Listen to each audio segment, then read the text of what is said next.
Em nome do Pai, e do Filho e do Espírito Santo. Amém. Inspirai ao Senhor as nossas ações e ajudai-nos a realizá-las, para que em vós comece e para vós termine tudo aquilo que fizermos por Cristo, Senhor nosso. Amém. Santa Maria, Mãe de Deus, rogai por nós. Em nome do Pai, e do Filho e do Espírito Santo. Amém.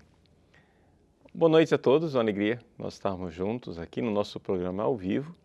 E hoje nós gostaríamos de colocar para vocês um tema com uma certa possibilidade de aprofundamento, de tentar resolver de uma vez por todas, não é, a dúvida que está na cabeça de algumas pessoas. Por que é que, parece absurdo, mas por que é que os marxistas estão trabalhando, né, lado a lado com as fundações metacapitalistas? O que é que os Rockefeller, a Fundação MacArthur, a Fundação Ford, a Fundação Bill e Melinda Gates, o que é que essas fundações têm a ver com a pletora de ONGs marxistas que elas estão subvencionando? Veja, que estas fundações estejam de fato passando muito dinheiro para as ONGs marxistas, isso não há dúvida.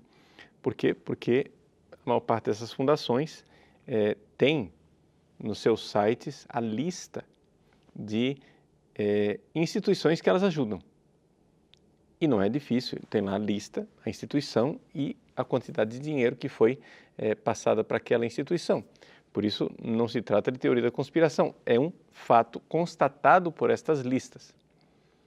Mas fica estranho compreender por que é que agora, não é, estas fundações que sempre foram capitalistas, aparentemente deveriam ser contrárias, muito contrárias ao projeto marxista, por que é que elas estão trabalhando juntos? Né? Por que é que esses dois inimigos estão de mãos dadas? Por que é que Herodes, que sempre foi inimigo de Pilatos, né, hoje se fizeram amigos para crucificar Cristo? Né? E o Cristo que está sendo crucificado claramente é a família. Ou seja, as fundações internacionais e as ONGs marxistas, o movimento marxista mundial, aliás, estão todos preocupadíssimos em destruir a família. Por que isto? Não é? Onde é que, historicamente, houve este casamento, não é, entre essas duas realidades bastante opostas? Vamos tentar traçar alguns fatos históricos. E a pessoa-chave para nós compreendermos isso daqui é um sociólogo americano que viveu durante quase todo o período do século XX, ele morreu em 1997, chamado Kingsley Davis. Kingsley Davis, está aqui um livro que é uma biografia dele, com os seus escritos seletos. Kingsley Davis está, digamos que, na chave para nós desvendarmos esse mistério. Ele é o homem onde esses dois mundos, digamos assim, por razões históricas bem específicas, terminaram se encontrando. Então, quem foi Kingsley Davis? Ele é, como eu já disse, um sociólogo. E se você for ver o livro dele, existe um livro clássico dele que foi traduzido, inclusive, para o português pela editora Fundo de Cultura. Essa edição que eu tenho aqui, né, ela é de 1964, né? Mas o livro original dele, da Macmillan, é de 1948, 49. Em português está em 2 volumes, né? O nome do livro é A Sociedade Humana, de Kingsley Davis. Se encontrar por aí nos sebos ainda, né, os 2 volumes. Bom, nesse livro, o Davis coloca um estudo da sociedade humana, como é que ela funciona. Esse estudo sociológico dele é bastante importante. Por quê? Porque isso daqui é mais ou menos como se fosse aula de anatomia para uma faculdade de medicina. Ele disseca o corpo humano, por assim dizer, ou seja, disseca o corpo da sociedade humana e mostra como é que é feita uma sociedade humana. Né? A sociedade humana, ela vai se desenvolvendo aos poucos através de usos, costumes e leis. Ou seja, as pessoas começam a fazer coisas. Essas coisas que elas costumam fazer, né, inicialmente são simplesmente usos que são transmitidos. Né? É aqui que está a diferença da sociedade humana para a sociedade das formigas, por exemplo. As formigas não aprendem nada. Já a sociedade dos macacos, por exemplo, é um pouquinho mais evoluída. Os macacos aprendem. Mas os macacos não conseguem transmitir como os homens conseguem transmitir. Então, nós conseguimos transmitir para gerações futuras. Então, podendo transmitir para gerações futuras, o que é que faz com que a sociedade humana seja?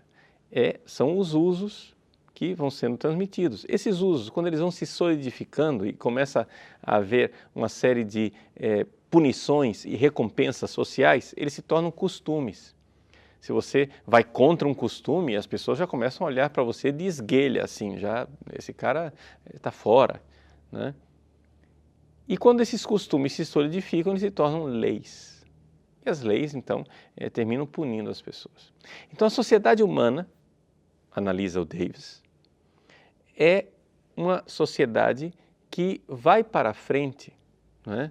E que tem todo este sistema, né, de recompensas e de punições.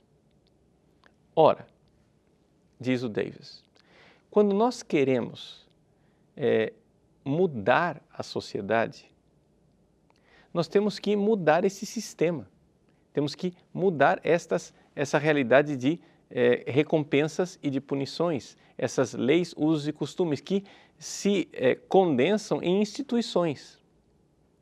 Então, por exemplo, se nós quisermos mudar uma sociedade num verdadeiro exercício de engenharia social, nós temos que estudar, não é, quais as reações que as pessoas têm e temos que mudar as instituições, temos que desmontá-las, porque não basta simplesmente você fazer propaganda, não basta você colocar na mídia, nada disso. Tem que se estudar isso para desde dentro desmontar. Isso daqui é o beabá para Davis, não é? Ora, o que aconteceu? O que aconteceu é que o Kingsley Davis, por uma série de fatores, além desse estudo sociológico básico que ele fez, junto com outros homens inteligentes e, digamos assim, realmente estudiosos, chegaram diante de uma situação de enxergar que a população do mundo estava crescendo e nós precisávamos de um controle populacional porque o mundo não iria suportar. Essa é a ideia básica do Kingsley Davis. Então, o que é que Davis fez? Junto com outros, né, professores, ele chegou a aperfeiçoar, né, um estudo que tinha sido feito no início do século XX, em 1915, por Warren Thompson, num livro famoso chamado Population. Ele chegou a aperfeiçoar a chamada teoria da transição demográfica. O que é a teoria da transição demográfica? Quer dizer o seguinte, as pessoas começaram a notar que o mundo estava crescendo a população rural. Mas que quando a população rural começou a vir para a cidade, a população começou a diminuir. Por quê? Porque, claro, no campo, um filho é um braço para trabalhar. Na cidade, um filho é uma boca para comer. Está entendendo? Então, o que acontece? As pessoas vindo para a cidade começaram a ter menos filhos. As pessoas ficando no campo, elas tendiam a ter mais filhos. E isso significava que a população do mundo estava diminuindo. Foi isso que, digamos assim, o Warren Thompson descobriu no início do século. Mas o Davis notou, junto com um outro sujeito chamado Frank Notenstein, que as coisas estavam mudando. Por quê? Porque, por causa da industrialização da Europa e dos Estados Unidos, estava todo mundo indo para a cidade. Mas a política das potências da Europa e Estados Unidos era fazer com que os países pobres permanecessem na agricultura e, portanto, não industrializados, para poder comprar, né, os produtos. Então ele disse, bom, isso daí significa que vai ter uma guerra. Por quê? Porque os países pobres vão crescer populacionalmente, porque eles estão trabalhando na agricultura, eles não estão indo para a cidade. E daqui a pouco vai ter uma guerra, porque esse povo vai começar a passar fome e vai ser impossível mantermos a paz no planeta. Então, para manter a paz no planeta, nós precisamos de um controle demográfico ferrenho. Vejam que são pessoas que, equivocadas, mas a gente pode dizer que elas têm uma intenção de evitar, né, a guerra. Então, o que acontece? Isto daí foi o que, então, estes sociólogos começaram a trabalhar. O que acontece é que estes sociólogos, né, estiveram juntos na fundação de uma instituição chamada Conselho Populacional. O Conselho Populacional foi uma instituição feita por Rockefeller, né, para exatamente controlar a população mundial. Eles começaram a notar isso daí. O Kingsley Davis estava no grupo fundacional do Conselho Populacional. Então aqui nós temos, né, a entrada em cena, né, desse grande ator, né, o grande personagem nesse palco cênico histórico que é o Rockefeller dentro dessa história do controle populacional, né? O John Rockefeller III se decidiu terminantemente que ele queria controlar a população do planeta. Eu não vou entrar em detalhes por que é que ele não fez isso dentro da Fundação Rockefeller, porque ele não conseguiu por uma série de fatores. O que me interessa aqui é apresentar a coisa bastante enxuta. Bom, acontece que John Rockefeller, então, começou, né, a trabalhar com esses sociólogos para o controle populacional. E começou a desenvolver o DIU, né, o dispositivo intrauterino, começou a também implantar essa questão de controle de natalidade numa segunda fase no mundo inteiro. Então, aconteceu que no início da década de 60, né, a Fundação Rockefeller, depois de 10 anos, né, nesse trabalho de controle populacional, ela estava de vento em popa, diminuindo a população do planeta, através de abortos, de esterilização, através de implantação de DIU, através de pílulas, né, anticoncepcionais e companhia limitada. E um dia, um amigo do Davis, que estava lá no início, quando começou o Conselho Populacional,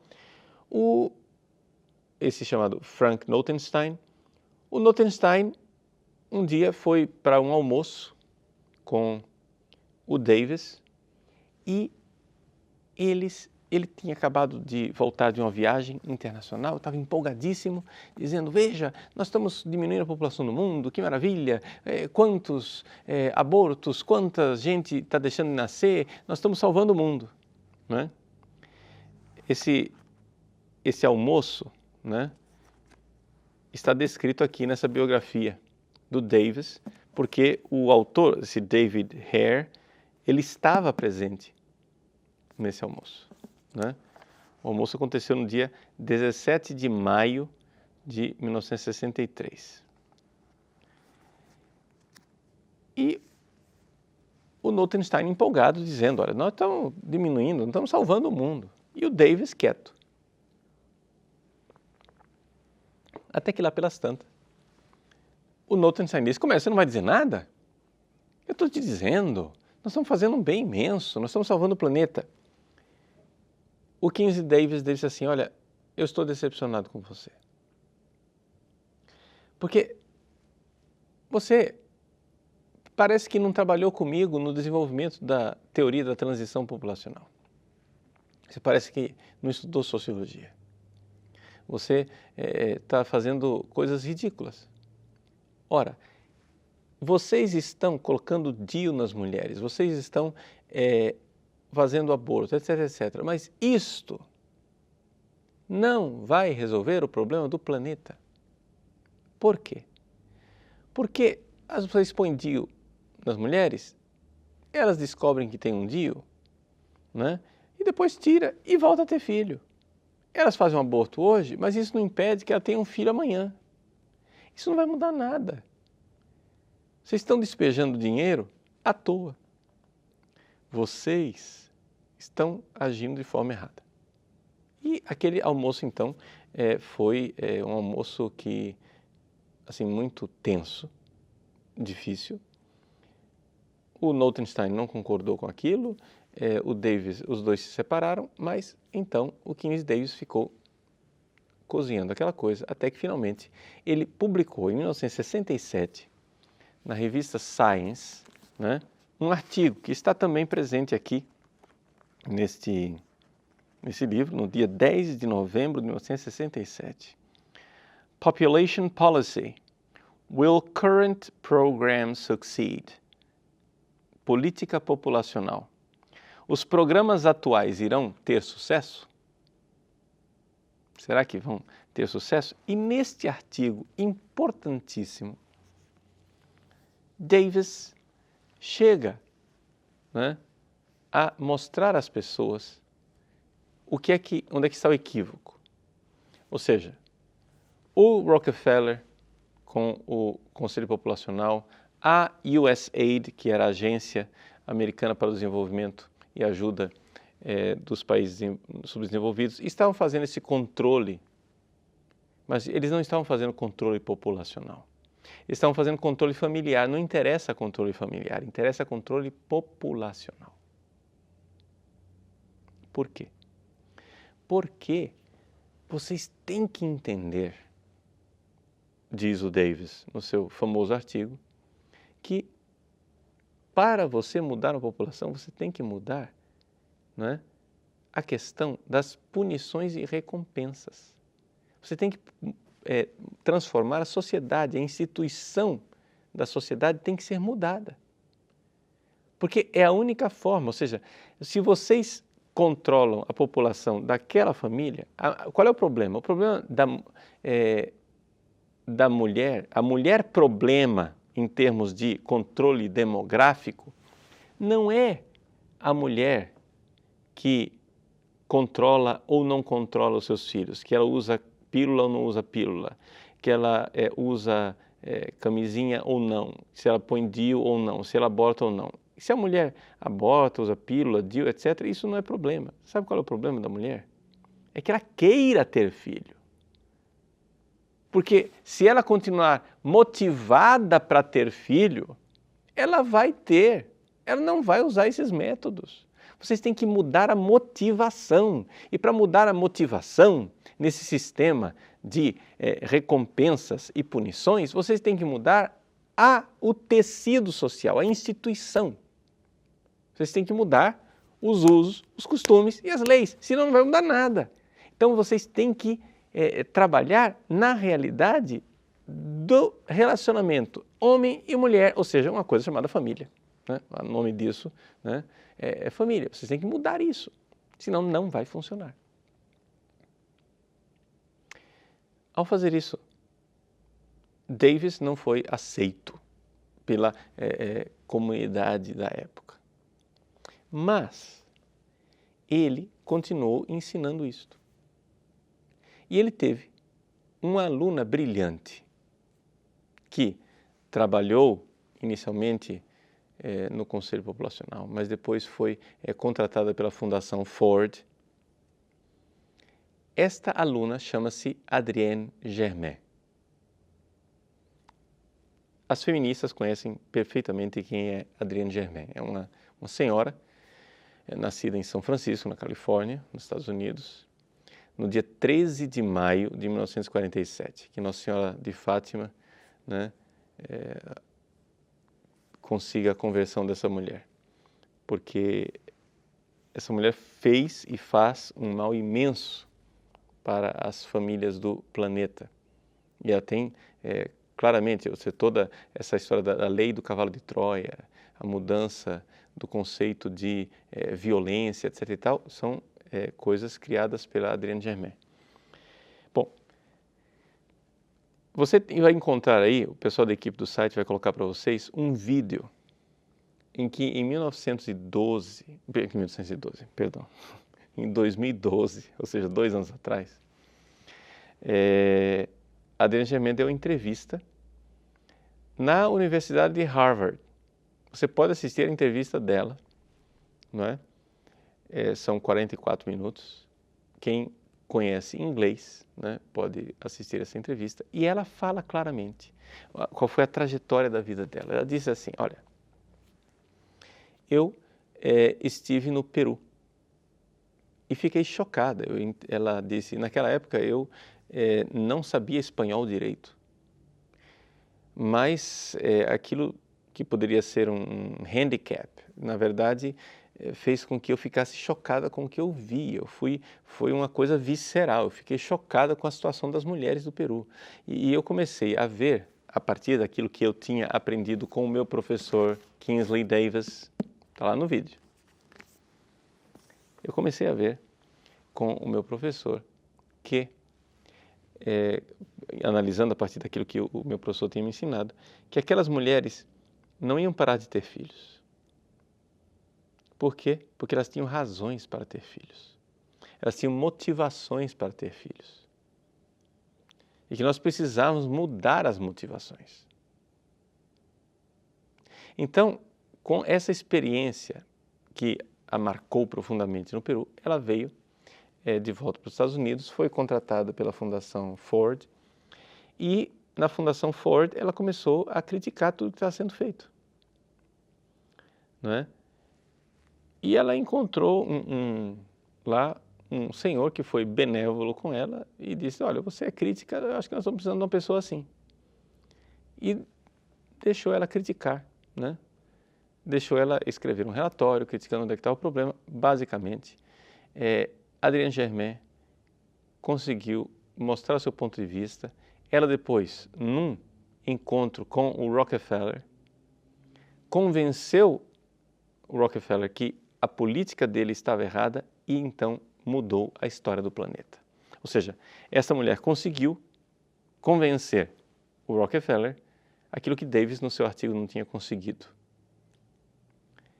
E a Adrienne Germain apresentou uma argumentação muito simples.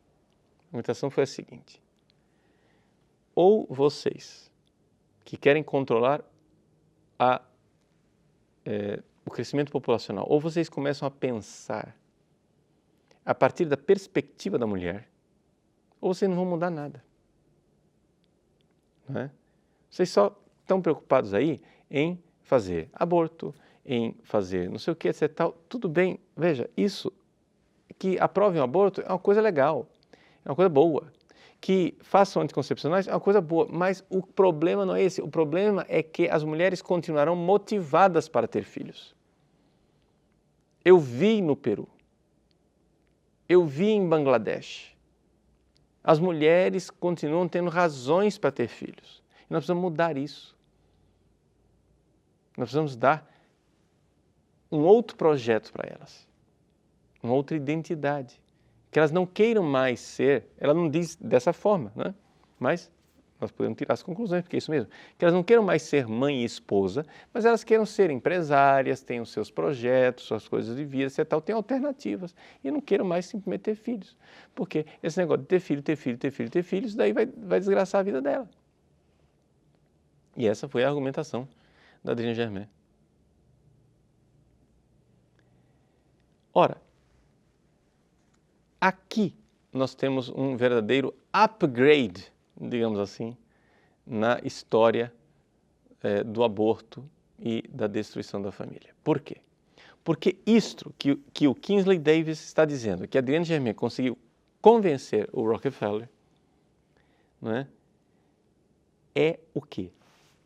Um projeto de transformação da sociedade, ou seja, não existe uma natureza humana para ser respeitada, não existe uma verdade do ser humano para ser respeitado. O que existe é o seguinte: não estou de acordo com isto que está aí, nós vamos estudar a anatomia da sociedade e num projeto de reengenharia nós iremos refazer a sociedade mudando as instituições. Então, refazendo, né, através de conceitos diferentes. Então vejam que, assim, as fundações internacionais começaram a ter como projeto uma coisa que os marxistas já tinham como projeto. E é aqui que as duas coisas se casam.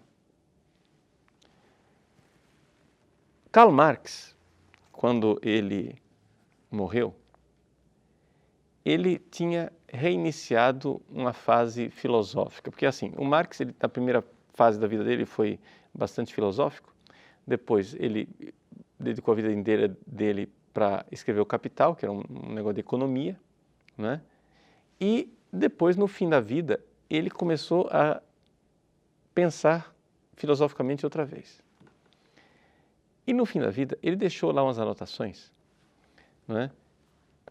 Que é esta obra aqui, A Origem da Família e da Propriedade Privada e do Estado, né? Vocês podem encontrar aí, vou colocar em PDF aí para vocês, se vocês quiserem ler a obra. A obra está publicada com o nome de Engels. Engels era o companheiro, o amigo de Marx, e também o financiador, né, de Marx. Friedrich Engels, na verdade, escreveu esse livro, mas ele mesmo diz na introdução que a coisa já estava escrita pelo Marx e que ele simplesmente terminou de escrever. Qual é a ideia de Engels nesse livro? Já apresentei isso em outras ocasiões. A ideia de Engels é a seguinte, de Marx, que a família é a fonte de todas as opressões e que, portanto, nós temos que destruir a família. Nós temos que levar a família abaixo, não é? Acontece que Marx morreu, Engels morreu e os terroristas russos lá que conseguiram implantar o chamado socialismo real na União Soviética, eles achavam o seguinte, que se eles implantassem a ditadura do proletariado com um super Estado controlador, eles conseguiriam destruir a família, a coisa aconteceria. Então, o Lenin, no início, ele deu ampla liberdade para as pessoas terem práticas sexuais livres, etc., porque achava que a família ia se destruir por si mesma.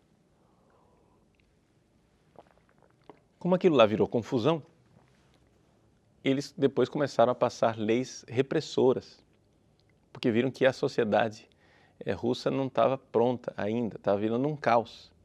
Então começaram a ir contra o homossexualismo, como o senhor Vladimir Putin está indo agora, e está todo mundo achando que ele é um super-herói, que maravilha, olha só, finalmente alguém sensato, né? Vai estudar um pouco mais antes de você ficar elogiando, né, o nosso adversário, né? Mas tudo bem. Depois, só para dizer, as razões do Putin não são as razões do Lenin, tá? As razões do Putin são as razões do Dugin. Vai estudar isso daí, eu não vou aqui abrir um parênteses que vai nos levar muito longe. fecha parênteses, voltemos ao nosso...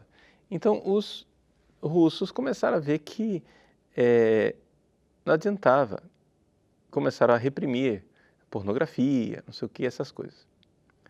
Mas, na Europa, começaram a se levantar vozes críticas com relação a essa coisa de não se fazer um estudo filosófico do marxismo. Essa história de querer implantar o marxismo a ferro e fogo não vai dar certo. Um senhor chamado Karl Korsch, né? Tem esse livrinho aqui, também comprado em sebo, certamente deve ter alguma coisa melhor do que isso aqui para se comprar, mas Marxismo e Filosofia. Karl Korsch, eu citei o Karl Korsch na semana passada, quando nós falamos do início da escola de Frankfurt, que ele começou junto com Felix Weil e o Georg Lukács, né? A escola de Frankfurt em 1923. Bom, o Karl Korsch, ele diz então o seguinte, veja, é verdade, o marxismo não é uma coisa de filosofia, é uma praxis, mas o que acontece é o seguinte, as instituições como a família, por exemplo, a família foi iniciada para manter a propriedade privada, né? Ou seja, o cara começou a agricultura, ele precisava ter bastante filhos, para ter filhos, ele exigiu da mulher fidelidade matrimonial, você só pode ter relações sexuais comigo, os filhos são meus e a mulher é minha, e ele tomou como posse propriedade e implantou uma opressão chamada família. E isto era por causa da posse, isso era por causa de quê? Dos meus filhos vão trabalhar comigo na fazenda e eu vou ficar cada vez mais rico. A razão era econômica inicialmente, como diz o nosso pai fundador Marx. Mas, lembra o Karl Korsch, que essas coisas, gente, criam vida própria. Começou por causa da propriedade, só que as pessoas começam a gostar daquilo e começam a sustentar a família, mesmo que elas não tenham dinheiro. Quer dizer, um favelado em Lima, no Peru, como viu lá Adrienne Germain, eles não têm onde cair morto. Mas para ele é bom ter filho, ele quer ter muito filho, ele quer ter filho. Ele tem razões para ter filho. As pessoas começam a gostar disso, começam a ter família e quer a fidelidade da mulher. Entende?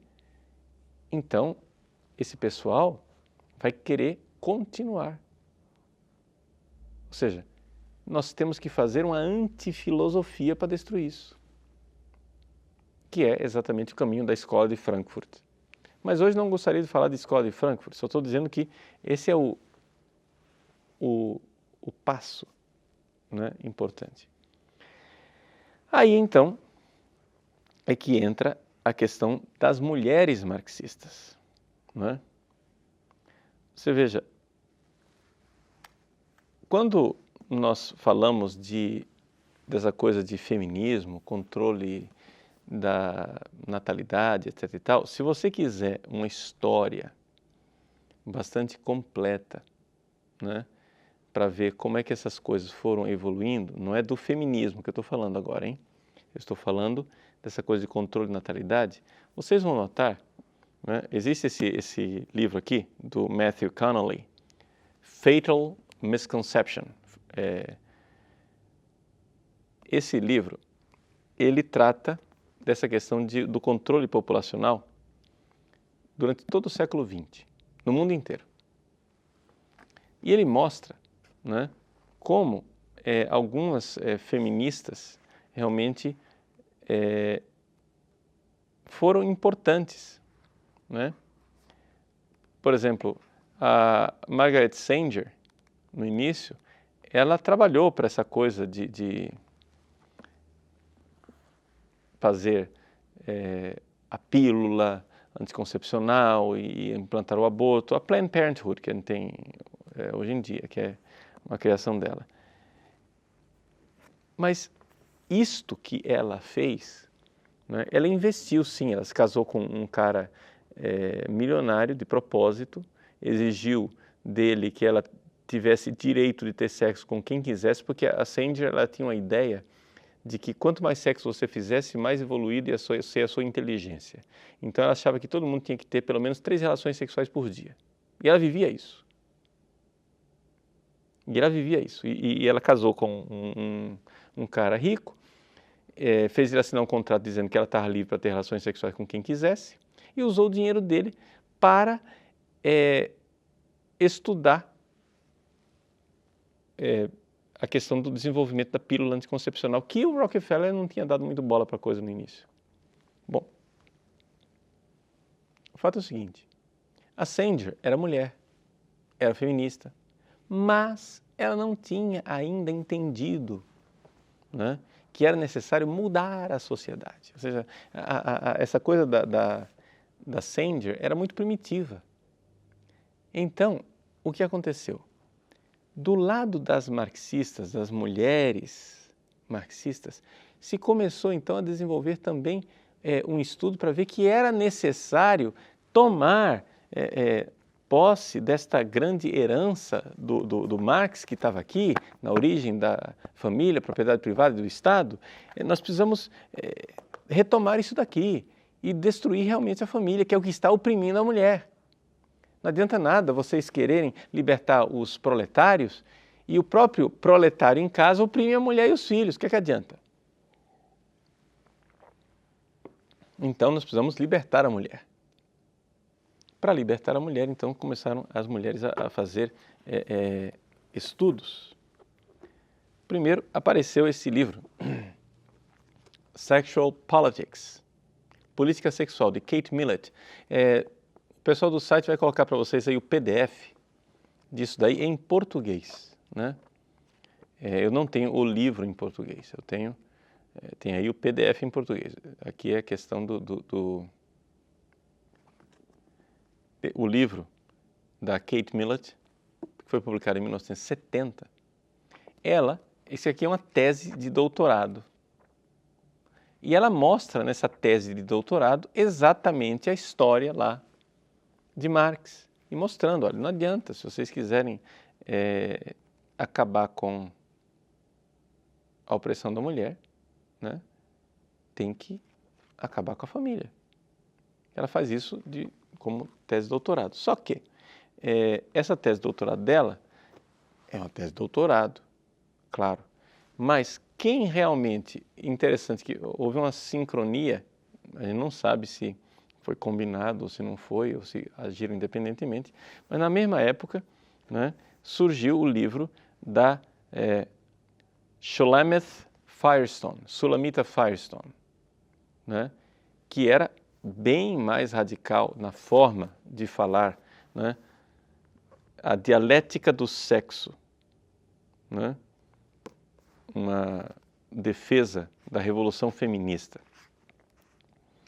E a Firestone, ela publicou na mesma época, ela é muito mais radical, fala de forma muito mais revolucionária do que a Kate Millett, e você vai encontrar nesse livro aqui, realmente assim, até as feministas elas evitam de dar esse tipo de livro para as pessoas lerem, porque é tão chocante que a maior parte das mulheres, se não forem preparadas, elas vão dando aos poucos, né?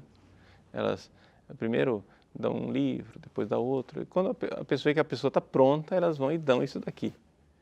Então é um progresso digamos assim, na mentalidade revolucionária da mulher.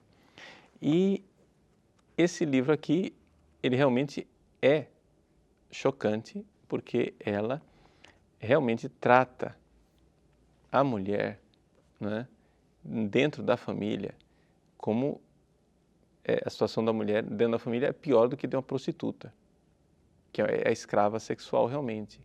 E tem que parar com esse negócio de querer família, tem que parar com esse negócio de escola para as crianças, porque tudo assim, é muito radical.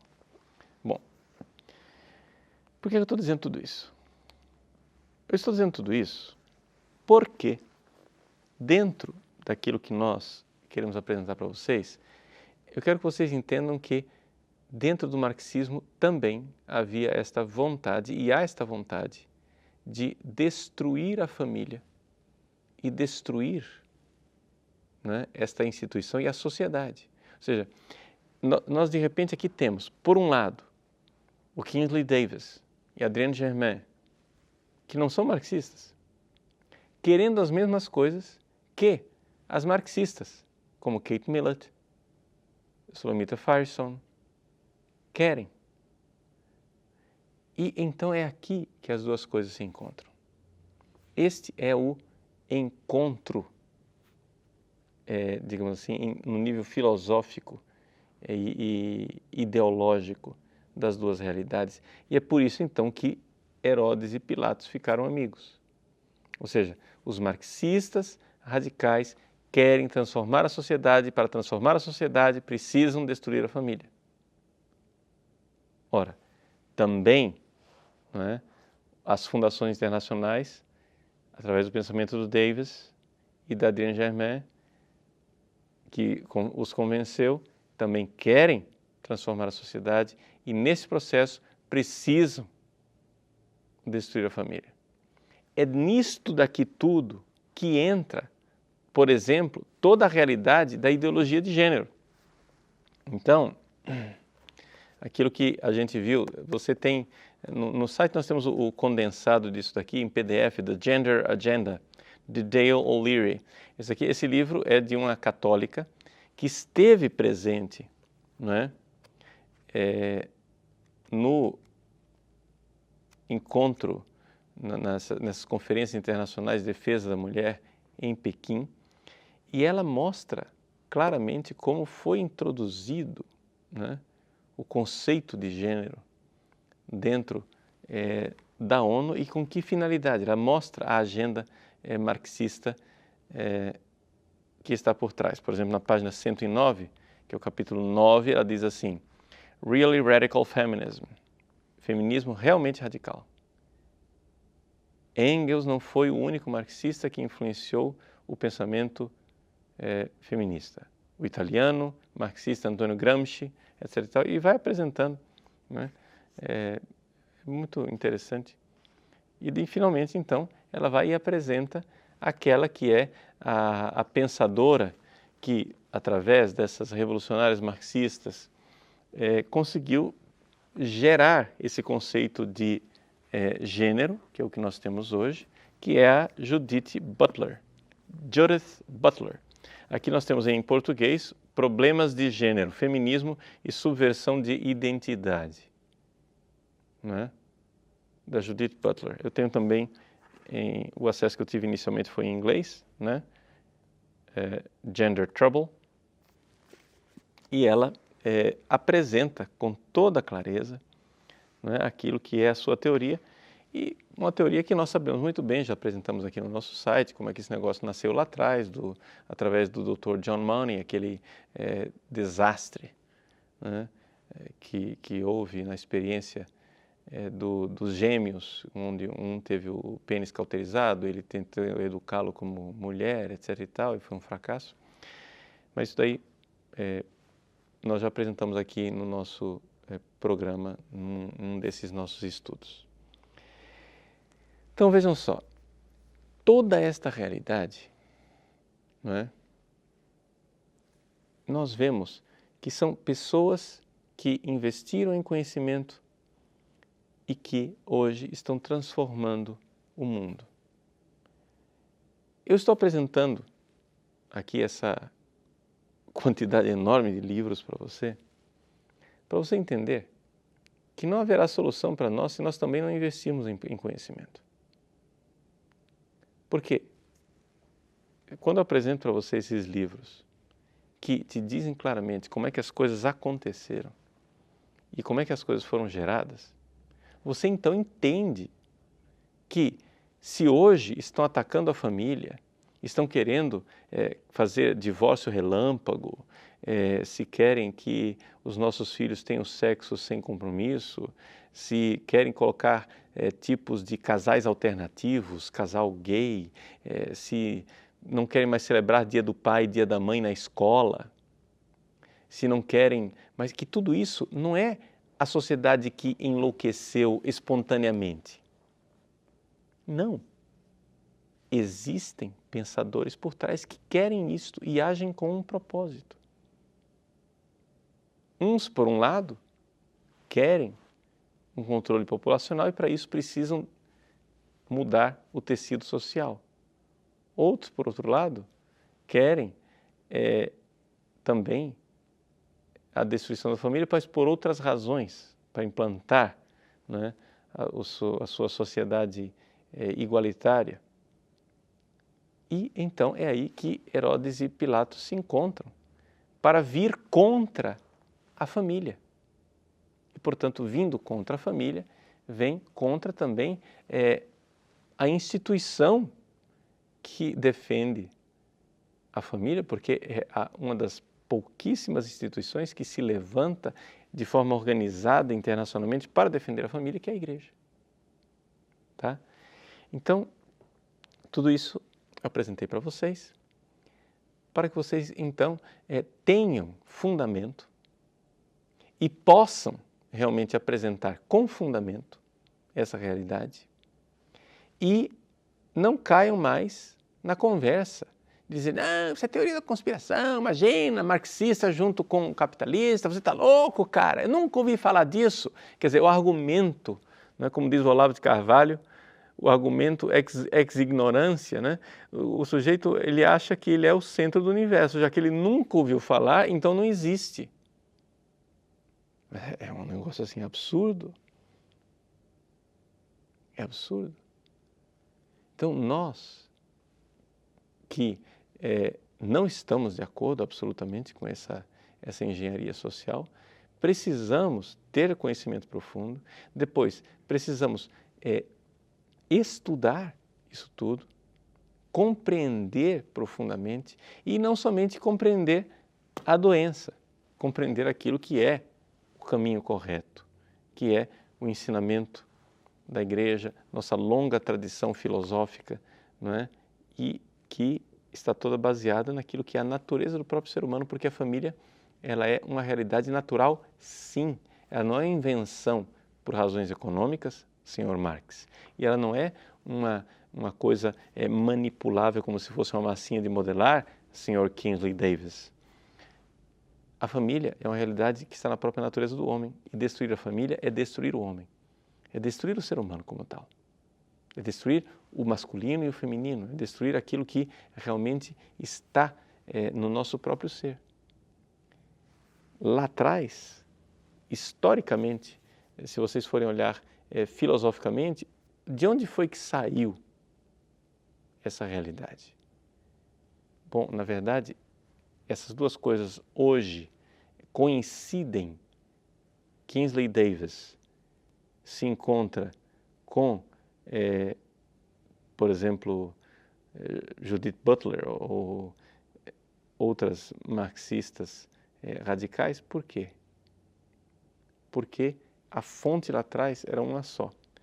É um pensamento que, assim, para não ir muito para trás, nós ficamos aí num senhor chamado Immanuel Kant, né?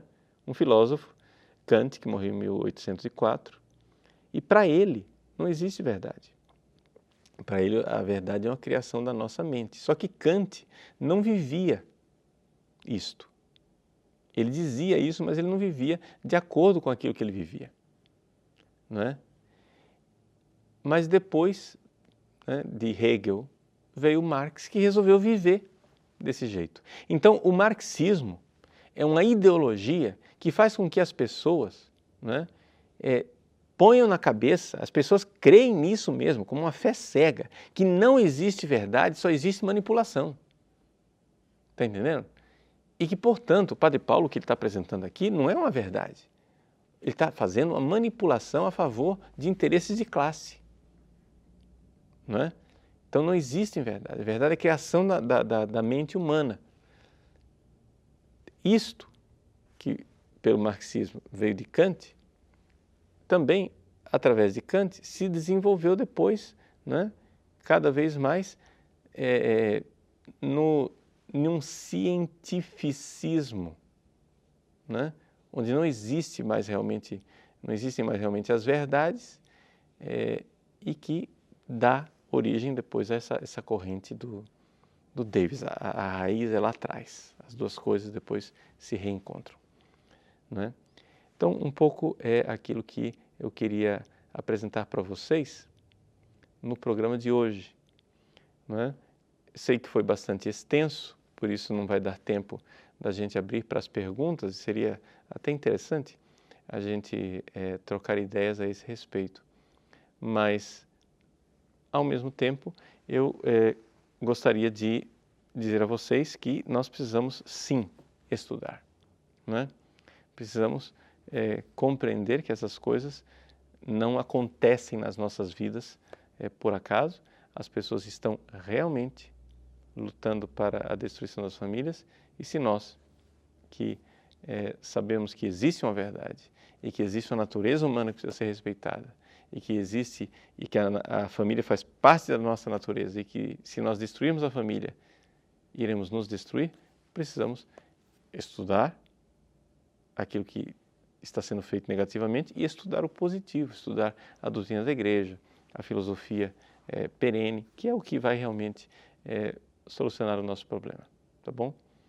Concluo este programa agradecendo de coração a todas as pessoas que nesses dias manifestaram o seu apreço e rezaram por mim no aniversário dos meus 22 anos de sacerdócio. Quero agradecer o texto que o pessoal do site escreveu, os vários testemunhos, né? Me mandaram aí tudo que foi dito no pessoal do grupo de estudos do Facebook, né? Tudo aquilo que falaram. E gostaria de concluir esse programa dando uma bênção especial com a relíquia do santo que me ordenou, não é? São João Paulo. Aqui tem uma relíquia com um pedacinho de tecido com o sangue dele, do atentado, né, de 13 de maio de 81, e dar para vocês esta bênção pela intercessão de São João Paulo, agradecendo a vocês e agradecendo a Deus e a Ele que me deu o dom do sacerdócio. Vamos pedir a intercessão da Virgem Maria, principalmente recordando o quanto São João Paulo era devoto da Virgem Maria. Totus tuus, sou todo teu, Maria. Ave Maria, cheia de graça, o Senhor é convosco. Bendita sois vós entre as mulheres e bendito é o fruto do vosso ventre, Jesus. Santa Maria, Mãe de Deus, rogai por nós, pecadores, agora e na hora de nossa morte. Amém. Abençoe-vos o Deus Todo-Poderoso, Pai, Filho e Espírito Santo. Amém.